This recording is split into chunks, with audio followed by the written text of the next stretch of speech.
Hello ചങ്ങായീസ്, നമുക്കതൊരു അടിപൊളിയായിട്ട് healthy ആയിട്ട് കുട്ടികൾക്കും വലിയവർക്കൊക്കെ കഴിക്കാൻ പറ്റുന്ന റാഗി വെച്ചിട്ടുള്ളൊരു ചോക്ലേറ്റ് കേക്കിൻ്റെ റെസിപ്പി നോക്കിയാലോ. എളുപ്പമാണ് ആക്കാനായിട്ടും. മാത്രം ഇതിലേക്ക് മൈദ, പഞ്ചസാര, മുട്ട ഇതിൻ്റെ ആവശ്യമൊന്നുമില്ല. ബീറ്റർ പോലും ഇല്ലാണ്ടാണ് നമ്മളിത് ഉണ്ടാക്കുന്നത് കേട്ടോ. പക്ഷെ നല്ല സോഫ്റ്റായിട്ട് ടേസ്റ്റി ആയിട്ട് കിട്ടുന്നൊരു അടിപൊളി ഐറ്റമാണ് ഇത്. അപ്പോൾ നമുക്ക് വീഡിയോയിലേക്ക് പോകാം. വീഡിയോയിലേക്ക് പോകുന്നതിന് മുമ്പായിട്ട് ആദ്യമായിട്ടാണ് എൻ്റെ ചാനൽ കാണുന്നതെങ്കിൽ ലൈക്ക് ചെയ്യാനും സബ്സ്ക്രൈബ് ചെയ്യാനും അടുത്തുള്ള ബെല്ലൈക്കൻ മറക്കാണ്ട് ക്ലിക്ക് ചെയ്യണം കേട്ടോ. ആദ്യം തന്നെ ഞാൻ ഇതുപോലത്തെ ഒരു ബൗൾ എടുത്തിട്ടുണ്ട്. അപ്പോൾ എല്ലാ അളവും ഞാൻ എടുക്കുന്നത് സാധാരണ ചായ കുടിക്കുന്ന സാധാ ഒരു ഗ്ലാസ്സിലാണ് കേട്ടോ. അപ്പോൾ ഒരു കപ്പ് റാഗിപ്പൊടി ഞാൻ ആ ഗ്ലാസ്സിൽ എടുത്തിട്ടുണ്ട്. അരിച്ചൊക്കെ എടുത്തിരിക്കുന്നതാണ്. അത് ഞാൻ ബൗളിലേക്ക് ചേർത്ത് കൊടുക്കുന്നുണ്ട്. പിന്നെ എടുക്കുന്നത് ഇതുപോലത്തെ സാധാരണ ഒരു സ്പൂണിലാണ് എല്ലാ അളവും എടുക്കുന്നത്. ആ സ്പൂണിന് 2 ടീസ്പൂൺ ഗോതമ്പ് പൊടിയും പിന്നെ 2 ടീസ്പൂൺ ചോക്ലേറ്റ് പൗഡറാണ് ചേർത്ത് കൊടുക്കുന്നത്. അതുപോലെ തന്നെ 1 ടീസ്പൂൺ ബേക്കിംഗ് പൗഡറും അതുപോലെ തന്നെ 1/2 ടീസ്പൂൺ ബേക്കിംഗ് സോഡയും കൂടി ചേർക്കുന്നുണ്ട്. ഒരു നുള്ളുപ്പും കൂടി ചേർത്തിട്ട് ഇതൊക്കെ നന്നായിട്ടൊന്ന് മിക്സ് ചെയ്തെടുക്കുക കേട്ടോ.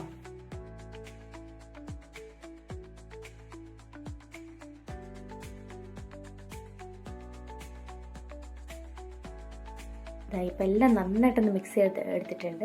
ഇനി ഞാൻ ഇത് വേറൊരു പാത്രത്തിലേക്കൊന്ന് മാറ്റുന്നുണ്ട്. ഇനി നമുക്ക് ശർക്കര ഒന്ന് ഉരുക്കിയെടുക്കുകയാണ് വേണ്ടത്.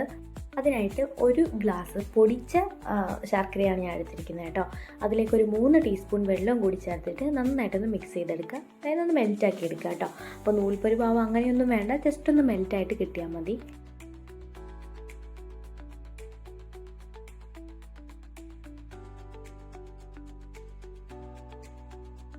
ഈ ഒരു പരുവൊക്കെ ആകുമ്പോഴത്തേക്ക് നമുക്കിതിൻ്റെ ഫ്ലെയിം ഓഫ് ചെയ്തിട്ട് വേറൊരു പാത്രത്തിലേക്ക് അരിച്ച് മാറ്റി വെക്കാവുന്നതാണ്. ശർക്കരപ്പാൽ ഒന്ന് തണുത്ത് വരുമ്പോഴത്തേക്കും നമുക്കിതിലേക്ക് ഒരു 3/4 ഗ്ലാസ് പാലാണ് ചേർത്ത് കൊടുക്കുന്നത്. പശുപാലാണ് ചേർത്ത് കൊടുക്കുന്നത്. 1 ടീസ്പൂണ് വാനില എസൻസും ചേർക്കുന്നുണ്ട്. 1/4 ഗ്ലാസ് സൺഫ്ലവർ ഓയിൽ, റിഫൈൻഡ് ആയിട്ടുള്ള ഏതെങ്കിലും ഒരു ഓയിൽ ചേർത്തിട്ട് ഇത് മിക്സ് ചെയ്ത് കൊടുക്കുന്നുണ്ട് കേട്ടോ.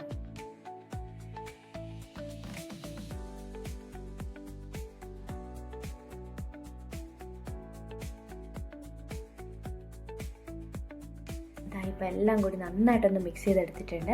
ഇനി നമുക്കിതിലേക്ക് നമ്മൾ നേരത്തെ മാറ്റി വെച്ചിരിക്കുന്ന പൊടികൾ നമുക്കിതിലേക്ക് കുറച്ചായിട്ട് ചേർത്തിട്ട് നന്നായിട്ടൊന്ന് മിക്സ് ചെയ്തെടുക്കാവുന്നതാണ്.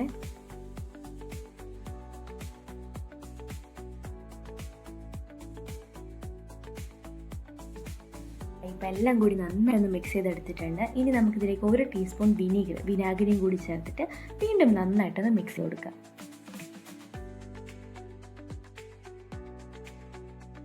ഇതുപോലത്തെ ഒരു കേക്ക് ഡബ്ബ എടുത്തിട്ടുണ്ട്. ബട്ടർ പേപ്പറൊക്കെ പുരട്ടി വെച്ചിരിക്കുന്നതാണ്.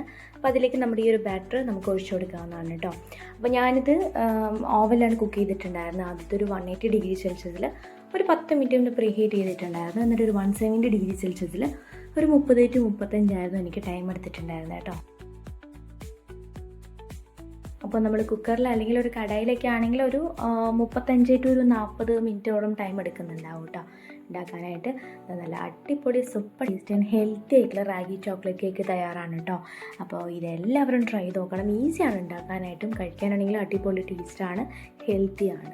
അപ്പോൾ വീഡിയോ ഇഷ്ടപ്പെട്ടാൽ ലൈക്ക് ചെയ്യാനും കമൻറ്റ് ചെയ്യാനും സബ്സ്ക്രൈബ് ചെയ്യാനൊന്നും മറക്കരുത്. അപ്പോൾ മറ്റൊരു വീഡിയോ ആയിട്ട് കാണും വരെ താങ്ക് യു, ബൈ ബൈ.